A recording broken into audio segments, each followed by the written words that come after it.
नमस्कार साथियों, आप सभी का स्वागत है आपके अपने YouTube channel daily GK master 2.0 पर। आज एक क्लास लेकर के आए हैं बजट 2024 से, जो काफ़ी ट्रेंडिंग में है और काफ़ी ज़्यादा महत्वपूर्ण है।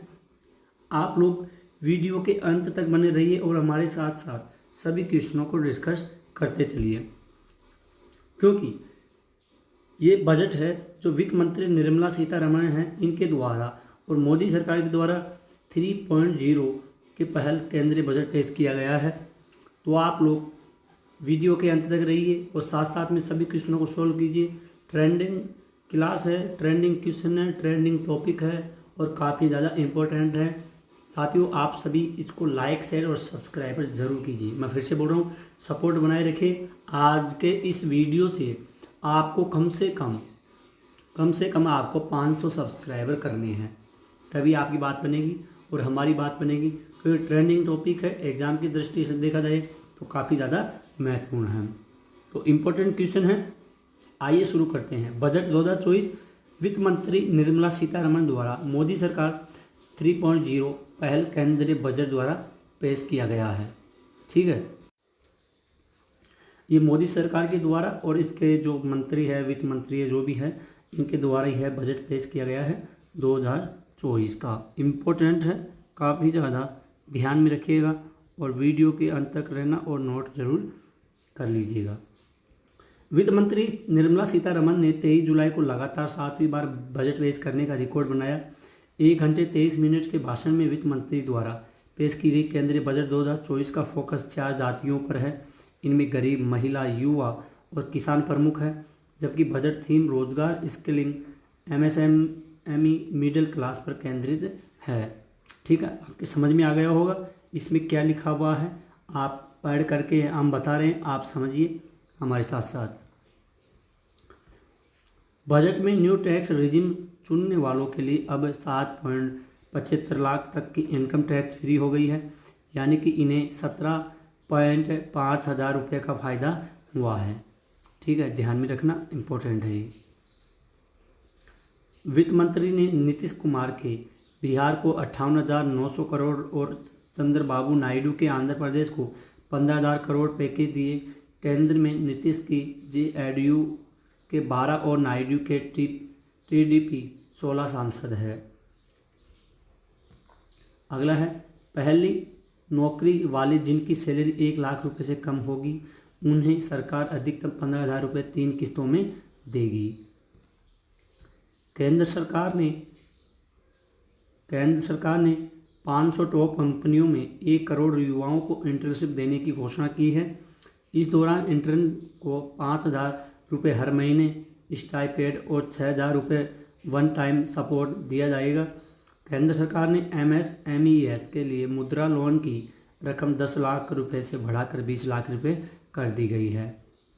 काफ़ी ज़्यादा इम्पोर्टेंट है और इसको नोट ज़रूर कर लीजिएगा। ये बजट पेश किया गया है, सभी के लिए काफ़ी महत्वपूर्ण है। किसानों के लिए भी है, गरीब के लिए भी है, सभी के लिए है, मिडिल क्लास लोगों के लिए भी है। अब देखिए बजट में किसे क्या मिला है। टैक्स पेयर्स न्यू रिजिम से इनकम टैक्स में 17,500 का फ़ायदा हुआ है। न्यू टैक्स रिजिम के तहत अब 3 लाख से 7 लाख रुपए की आय पर 5% के हिसाब से टैक्स देना होगा। पहले 6 लाख तक था। न्यू टैक्स रिजिम के बाकी स्लैब में भी बदलाव किया गया है। इन दोनों बदलावों से टैक्स पेयर्स को 17,500 रुपये तक का फ़ायदा होगा और टैक्स रिजिम में कोई बदलाव नहीं किया गया है। आइए अब 7 लाख तक का 5% इनकम टैक्स कितना होता है देखते हैं। पुराने स्लैब है 3 लाख रुपये से, पुरानी दर है 0, और नए स्लैब से है 3 लाख और नई दर है 0%। 3 से 6 लाख में होता है 5%, और 3 से 7 लाख में होता है 5%। 3 से 9 लाख में होता है 10, और 7 से 10 में 10 है। यानी कि 6 से 9 था तो 7 से 10 कर दिया गया है, और 9 से 12 है तो 15% है, और 10 से 12 है तो 15% है। 12 से 15 लाख रुपए के 20% है, और 12 से 15 लाख ये ऐसे की ऐसे ही रहा है। 15 लाख से ज़्यादा है तो 30%, और 15 लाख से ज़्यादा है तो इसमें कोई बदलाव नहीं हुआ है।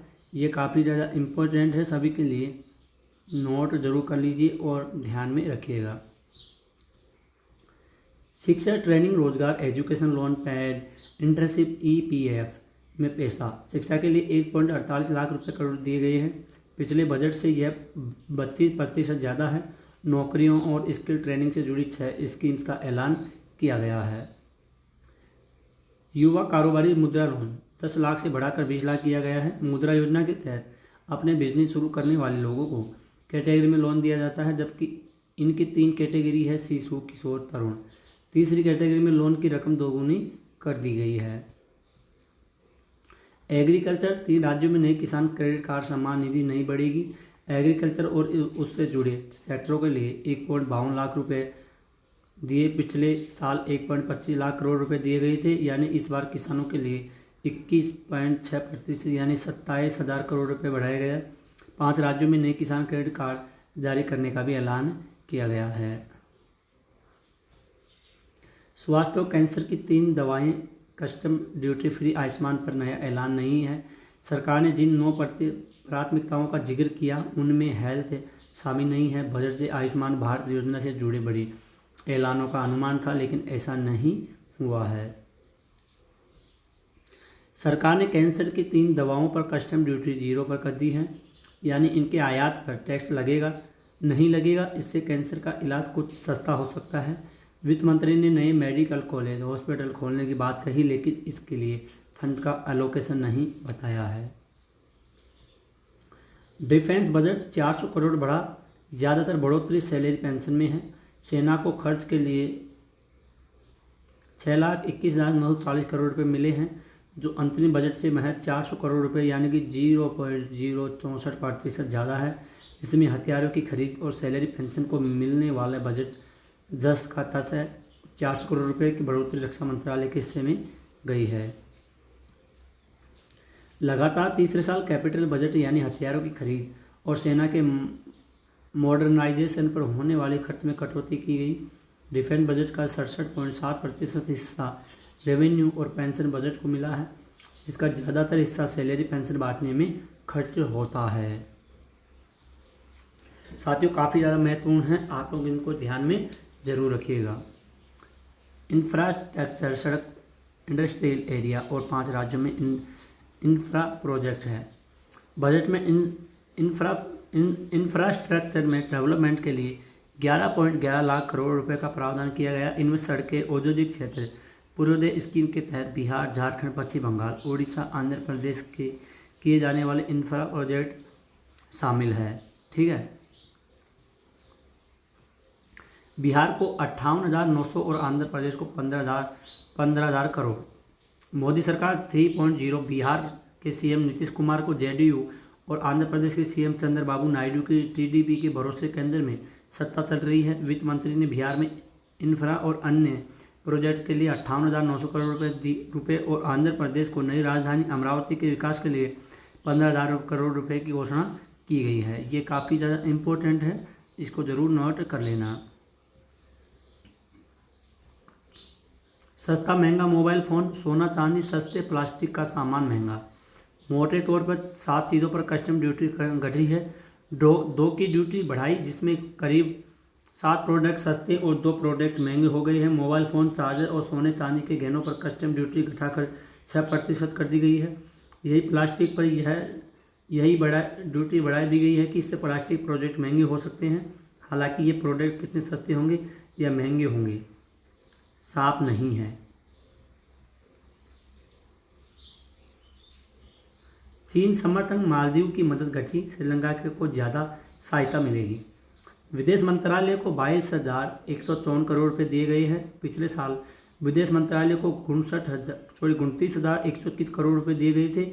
इसमें से 69,67,000 करोड़ की कटौती की गई। विदेश मंत्रालय के बजट में नेबर्स फर्स्ट पॉलिसी और सागर मिशन के तहत भारत के पड़ोसी और मित्र देशों की आर्थिक मदद के लिए राशि आवंटित की गई थी।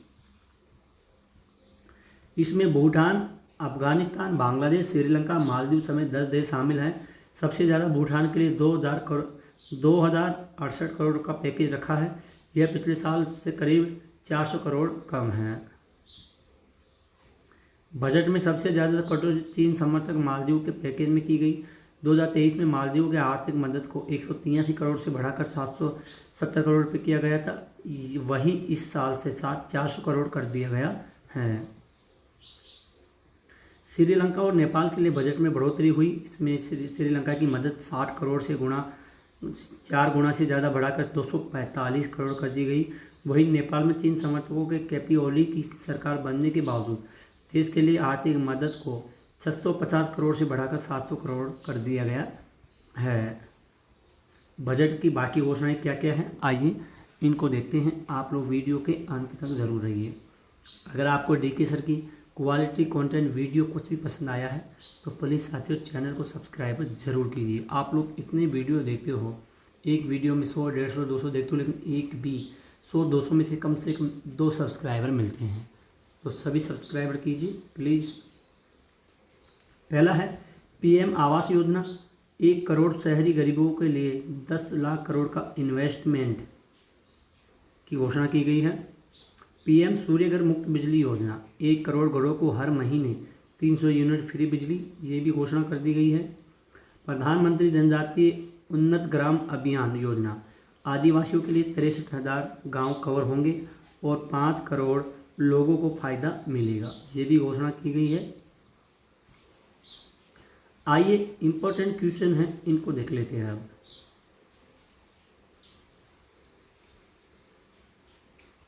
वित्त मंत्री निर्मला सीतारमण का यह लगातार कौन सा बजट है? ये साथियों 7वां बजट है। कौन सा बजट है? ये 7वां बजट है। निर्मला सीतारमण का लगातार 7वां बजट है। इसका बी राइट आंसर हो जाएगा। ठीक है, आइए पॉइंट इनको देखते हैं। भारत के पहले पूर्णकालिक महिला वित्त मंत्री के रूप में 2019 में सीतारमण का बजट 2 घंटे 17 मिनट तक चला। साल 2020 में 2 घंटे 40 मिनट तक भाषण पड़ा था और 2021 में उन्होंने 1 घंटा 50 मिनट का भाषण दिया गया और 2022 में उनका यह भाषण 92 मिनट का रहा और 2023 में 87 मिनट का यह भाषण रहा और जुलाई 23 2024 में 1 घंटे 23 मिनट का यह भाषण रहा।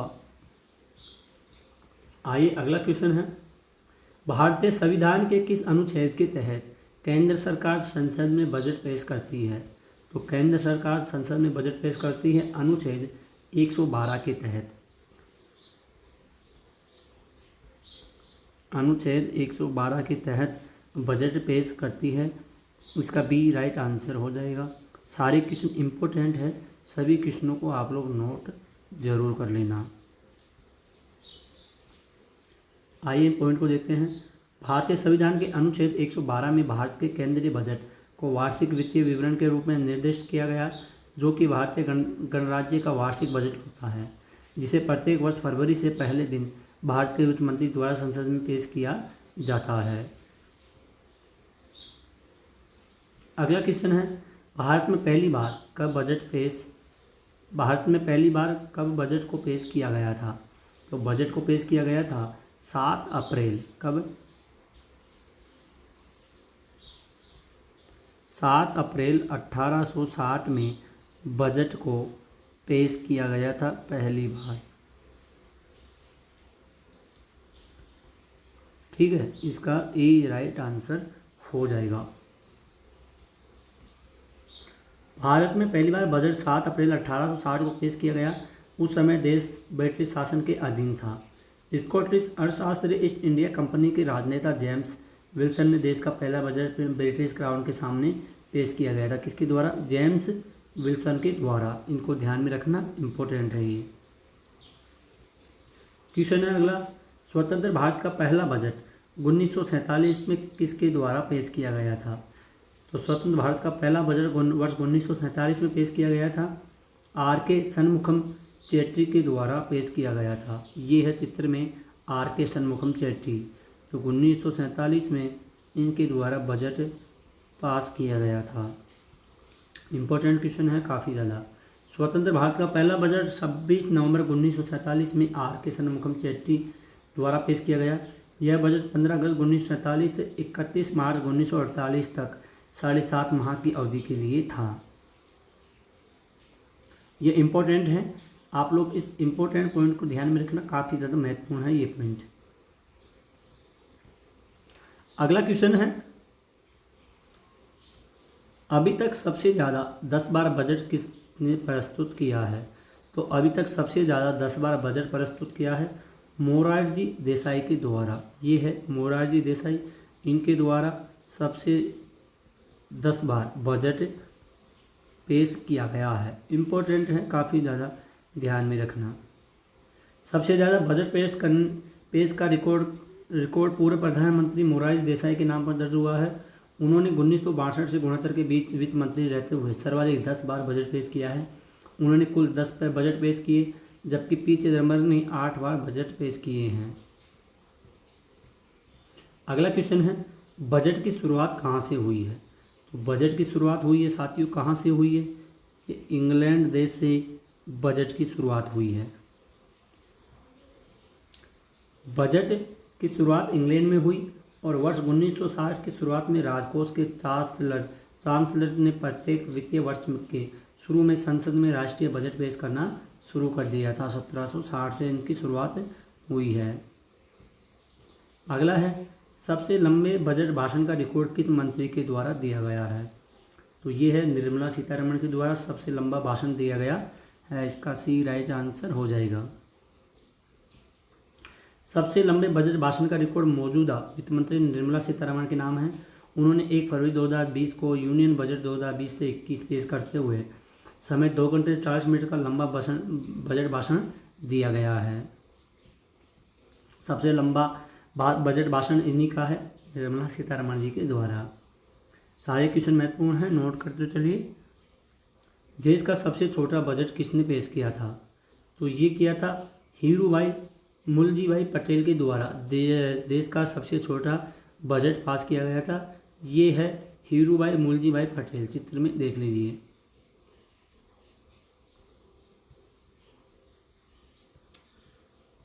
देश का सबसे छोटा बजट जो केवल 800 शब्दों का था, जो 1977 में वित्त मंत्री हीरूभाई मुलजी पटेल ने पेश किया है। अगला क्वेश्चन है, हर साल बजट किसके द्वारा पेश किया जाता है? ये तो आप सभी को पता है, वित्त मंत्री होता है उनके द्वारा बजट पेश किया जाता है। इसका ए राइट आंसर हो जाएगा। अगला क्वेश्चन है, भारत में वित्त वर्ष का पीरियड कब से कब तक होता है? तो इसका पीरियड होता है 1 अप्रैल से और 31 मार्च तक इसका पीरियड होता है। किसका? वित्त वर्ष का पीरियड भारत का। ठीक है, इम्पोर्टेंट है, इसका सी राइट आंसर हो जाएगा। भारत में वित्त वर्ष का पीरियड 1 अप्रैल 31 मार्च तक होता है। देश का राष्ट्रीय पूर्ण बजट इसी अवधि के लिए पेश किया जाता है। क्वेश्चन है, पहली बार किस महिला वित्त मंत्री ने बजट पेश किया है? तो पहली बार इंदिरा गांधी जी के द्वारा। तो पहली बार वित्त मंत्री थी इंदिरा गांधी, इनके द्वारा बजट पेश किया गया था। इम्पोर्टेंट क्वेश्चन है, काफ़ी ज़्यादा, इसका सी राइट आंसर हो जाएगा। ये है इंदिरा गांधी जी। पहली बार वित्त मंत्री ने बजट पेश किया 1970 में। इंदिरा गांधी ने पहली महिला वित्त मंत्री के तौर पर बजट पेश किया था। उस दौरान पीएम के अलावा उनके पास वित्त मंत्रालय का भी प्रभार था। अगला क्वेश्चन है, बजट का शाब्दिक क्या अर्थ है? इसका अर्थ है चमड़े का थैला। ये है चमड़े का थैला, इसमें होता है बजट, जो बनाया गया बजट होता है इसी में होता है। बजट शब्द का विकास फ्रेंच शब्द बुजेट से हुआ, जिसका शाब्दिक अर्थ है एक छोटा चमड़े का थैला। क्वेश्चन है, कितने दिन पहले शुरू हो जाती है बजट की तैयारी? तो बजट की तैयारी 6 महीने पहले से ही शुरू हो जाती है।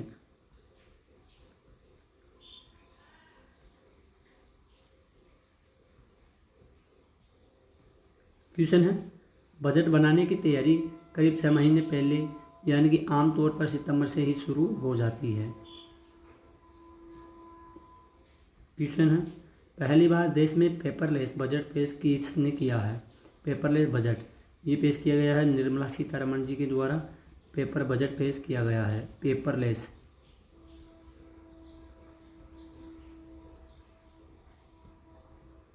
देश का सत्र किसके अभिभाषण से शुरू होता है? ये अभिभाषण होता है राष्ट्रपति के अभिभाषण से देश का बजट सत्र शुरू होता है। इसका बी राइट आंसर हो जाएगा।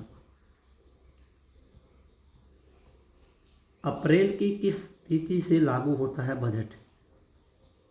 1 अप्रैल से लागू होता है बजट।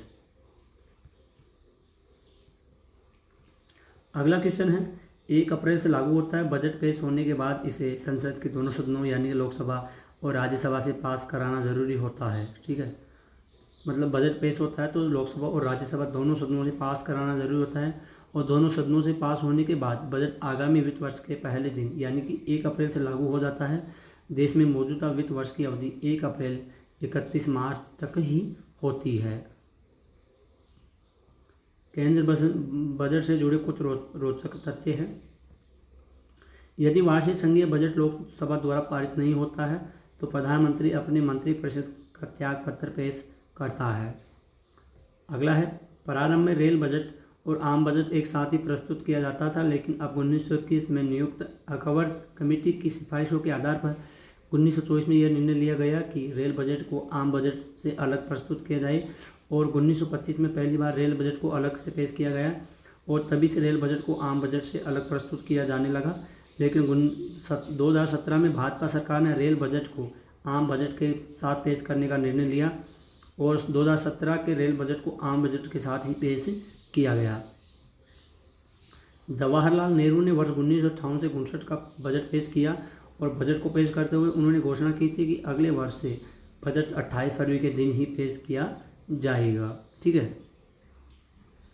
वित्त मंत्री के रूप में 1991 में डॉक्टर मनमोहन सिंह ने देश में आर्थिक उदारीकरण की नीति लागू करने की घोषणा की, और अंग्रेजों ने भारत के लिए बजट पेश करना शुरू किया, तो उसके लिए शाम के 5 बजे का समय रखा गया था।